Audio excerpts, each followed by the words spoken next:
From JBS Studios in Greater New York, this is the JBS News Update with Teisha Bader. I'm Teisha Bader with the JBS News Update for Friday, July the 19th, 2024. An Israeli man was killed early this morning when an explosive-laden drone made direct impact on a residential apartment building in the middle of Tel Aviv. Israeli media later named the victim as 50-year-old Yevgeny Furter. No sirens were sounded to warn of the incoming attack. Here's IDF spokesperson Rear Admiral Donniel with more details. In the early hours of Friday morning, an Iranian explosive UAV, likely fired from Yemen, crossed into Israel and crashed into an apartment building in the center of the city of Tel Aviv, not far away from the American embassy. In the attack, one civilian was killed and 8 others were injured. Our thoughts are with the families of the victims. The Iranian UAV used in the attack was a Samad 3 and was likely upgraded to extend its flight range. The Israeli Air Force is currently examining the incident, including the reason of why no alerts were sounded. As Hagari noted, the UAV landed not far from the American embassy in Tel Aviv, and U.S. Ambassador to Israel Jack Lew tweeted shocked by the brazen Houthi drone attack in Tel Aviv this morning. We offer our condolences to the family members of the individual who passed away. We are thankful our U.S. Embassy branch office personnel are all safe.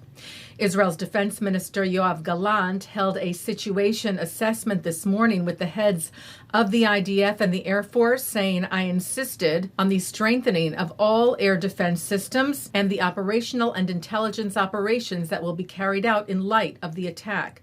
As we have proven until today, so this time too, the security establishment will come to terms with anyone who tries to harm the State of Israel." 2 off-duty IDF soldiers and 2 civilians were injured by an explosion in the West Bank yesterday.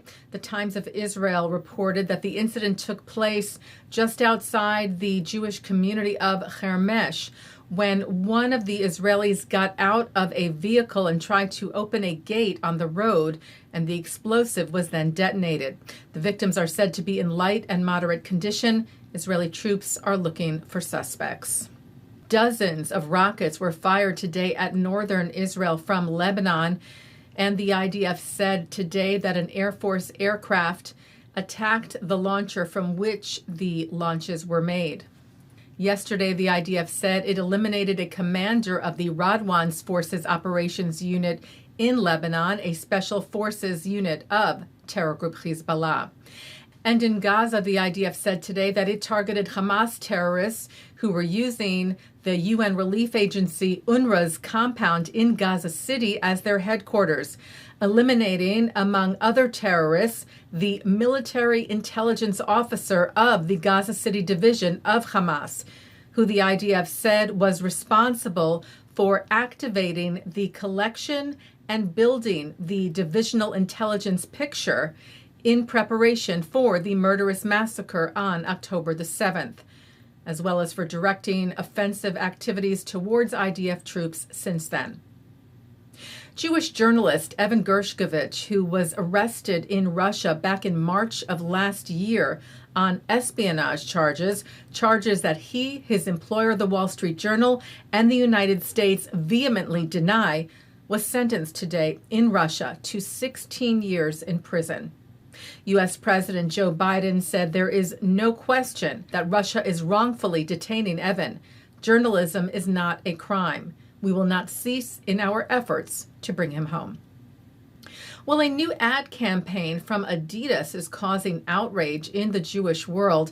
It is for a reissue of sneakers from the 1972 Munich Olympics, the games where 11 Israeli athletes were murdered by Palestinian terror group Black September. The outrage is also at the choice of one of the models for the ad campaign, Bella Hadid.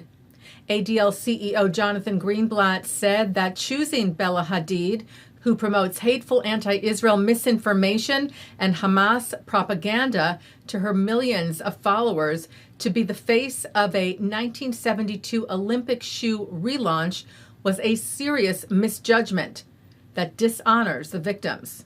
Adidas responded to the backlash, saying they are revising the campaign, saying we are conscious that connections have been made to tragic historical events, though it said these are completely unintentional, and we apologize for any upset or distress caused. Taking a look now at our programming for tonight on JBS for Friday, July the 19th. Live Shabbat services are coming up at 6 o'clock from New York City's Central Synagogue, followed by Shabbat services from the Hampton Synagogue. At 8:30, a conversation with Donniel Hartman and Yossi Klein Halevi from the Shalom Hartman Institutes annual community leadership program. At 10, Arab peace activist and supporter of Israel Loay Alshareef from the United Arab Emirates joins David Harris in conversation about Israel and its relationship to the Arab countries in the Middle East. At 10:30, it's a replay of the Hampton Synagogue services, followed by a replay from Central. And coming up next, a look at this week's Torah Portion. And that's the JBS News Update for Friday, July the 19th, 2024. I'm Teisha Bader. Shabbat Shalom. Am Yisrael Chai.